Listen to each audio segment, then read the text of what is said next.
Welcome to Telegram.com, Telegram Network. This is the Oddity Report. I'm your host. I go by Denota. So today we're going to be discussing the recent indictment announced by U.S. Attorney Damian Williams out of the state of New York against the current sitting one of the senators from the Garden state of New Jersey, Senator Bob Menendez, who was appointed the senator from the then governor John Corzine, who was basically, once he became governor, his Senate seat became vacant, and as it works, he had the authority to make an appointment. He appointed Bob Menendez, and Bob Menendez was able to complete the year remaining on John Corzine's term, and he subsequently ran and won those elections. Now, the recent indictment, which was announced the other day, is interesting because he has a history of being accused of engaging in public corruption. Now, in 2007, Senator Menendez faced a high-profile criminal case, and he was charged with multiple counts of corruption and bribery. Now, the allegations against him centered around a relationship with Dr. Solomon Melendez, who is a wealthy eye doctor.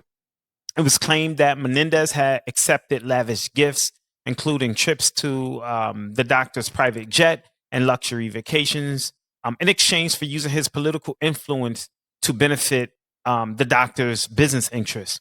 Now, the case went to trial in 2017, but it ended in a mistrial as the jury was unable to reach a unanimous verdict. The Department of Justice then decided to drop the charge in 2018, effectively ending the legal proceedings against him. So this brings us to today. Now, these are a new set of charges, new set of allegations, okay, stemming out of a new set of circumstances. So before I get into more particular, commentary, let's listen into the U.S. Attorney Damian Williams. I'm the United States Attorney here in the Southern District of New York. Today I'm announcing that my office has obtained a 3-count indictment charging Senator Robert Menendez, his wife Nadine Menendez, and 3 New Jersey businessmen, while Hannah, Jose Uribe, and Fred Davies, for bribery offenses. The investigation that led to these charges has been run out of the Southern District of New York. The indictment alleges that between 2018 and 2022, Senator Menendez, the senior U.S. Senator from New Jersey and the chairman of the Senate Foreign Relations Committee, and his wife Nadine Menendez, engaged in a corrupt relationship with Hannah, Uribe, and Davies.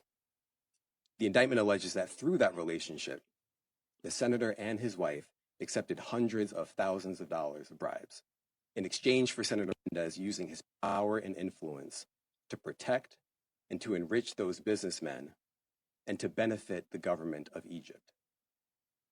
The indictment alleges that Hannah, Uribe, and Davies provided bribes in the form of cash, gold, home mortgage payments, a low-show or a no-show job for Nadine Menendez, a Mercedes-Benz, and other things of value to the senator and his wife. Now, constituent service is part of any legislator's job. Senator Menendez is no different. And as we explain in the indictment, there are things that Senator Menendez says he can do for his constituents and things that he says he cannot do for his constituents. He put it all on his Senate website. So for instance, it says he cannot compel an agency to act in someone's favor. It says he cannot influence matters involving a private business. It says he cannot get involved in criminal matters or cases, period. But we allege that behind the scenes, Senator Menendez was doing those things for certain people, the people who were bribing him and his wife. Now, let me say a little bit more about the conduct that's alleged in the indictment. The indictment alleges that Senator Menendez took several actions as part of this corrupt relationship.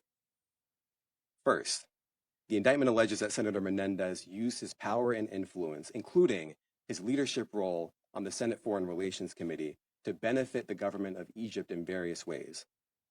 Among other actions, Senator Menendez allegedly provided sensitive, non-public U.S. government information to Egyptian officials and otherwise took steps to secretly aid the government of Egypt.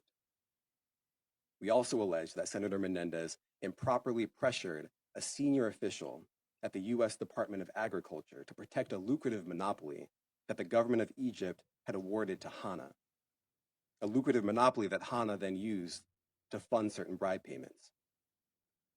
Second, the indictment alleges that Senator Menendez used his power and influence to try to disrupt a criminal investigation and prosecution undertaken by the New Jersey Attorney General's office related to an associate and a relative of Uribe. Third, the indictment alleges that Senator Menendez used his power and influence to try to disrupt a federal prosecution of Davies in the District of New Jersey in two ways. First, by seeking to install a United States attorney who he thought could be influenced with respect to Davies. And second, by trying to influence that office to act favorably in Davies' case. And as we allege in the indictment, the senator agreed to do these things and use his power in this way because Hana was paying bribes, because Uribe was paying bribes, and because Davies was paying bribes. Fortunately, the public officials the senator sought to influence did not bend to the pressure. That's a good thing. Now, as part of this investigation, special agents with the FBI executed search warrants on the residence and safe deposit box of Senator Menendez and Nadine Menendez in New Jersey. When they got there, they discovered approximately $500,000 of cash stuffed into envelopes and closets. Some of the cash was stuffed in the senator's jacket pockets. Some of the envelopes of cash contained Davies' fingerprints or Davies' DNA. That's not all. Agents also discovered a lot of gold that was provided by Davies and Hana. And the FBI, of course, found the Mercedes-Benz that Uribe had provided them. Now, the items that the FBI uncovered are discussed in the indictment, which I encourage all of you to read carefully. Let's take a look at just some of the items. So as you can see here, this is the Mercedes-Benz that we allege that Uribe provided as part of the scheme. What you see here are 3 kilograms of gold. These 3 kilograms together are worth approximately $150,000. And of course, here you can see just a fraction of the cash that was uncovered as part of the scheme. Hey, was that a...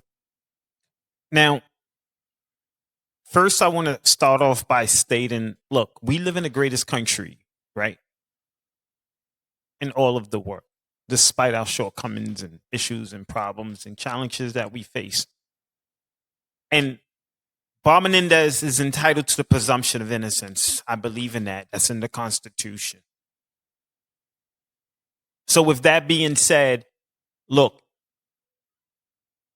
let's just do a recap of what the U.S. Attorney just said was found at Bob Menendez's residence and a safe deposit box.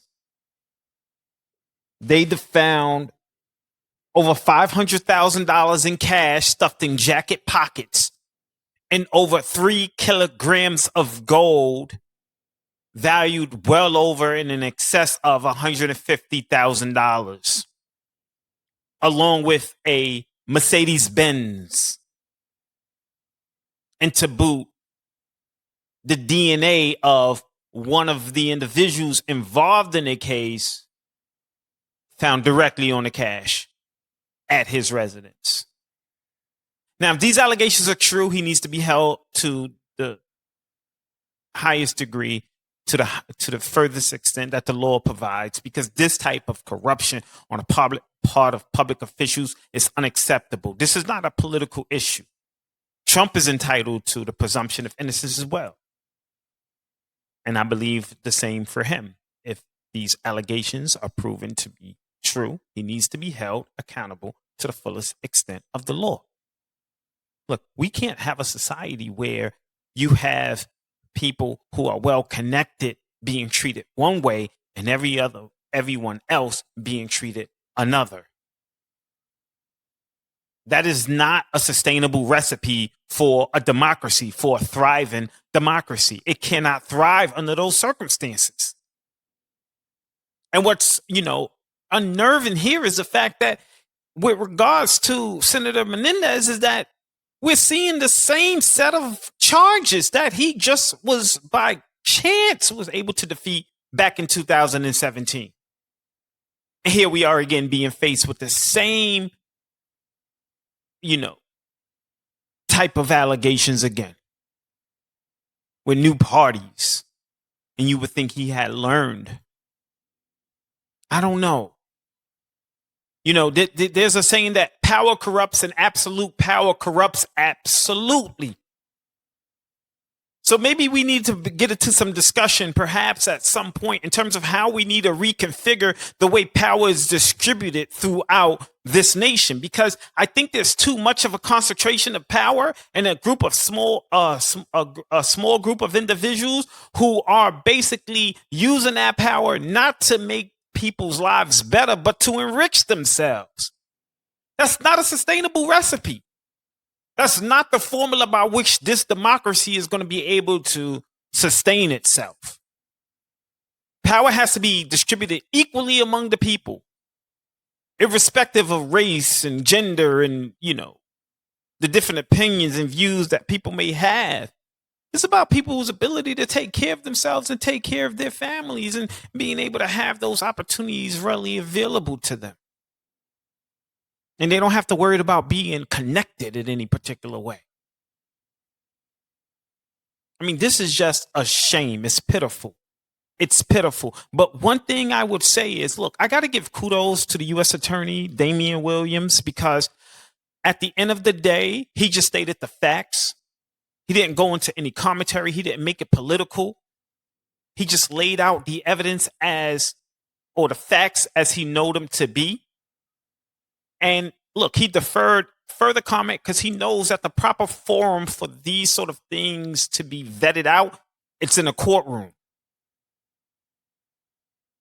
But I give him kudos because he had the courage to be able to go after someone who's powerful and well-connected and say, you know what, we're going to hold you accountable for what you did.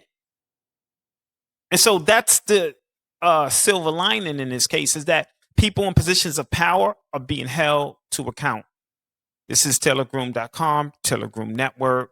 This is the Oddity Report. I go by Denota. I'll catch you guys on the next round.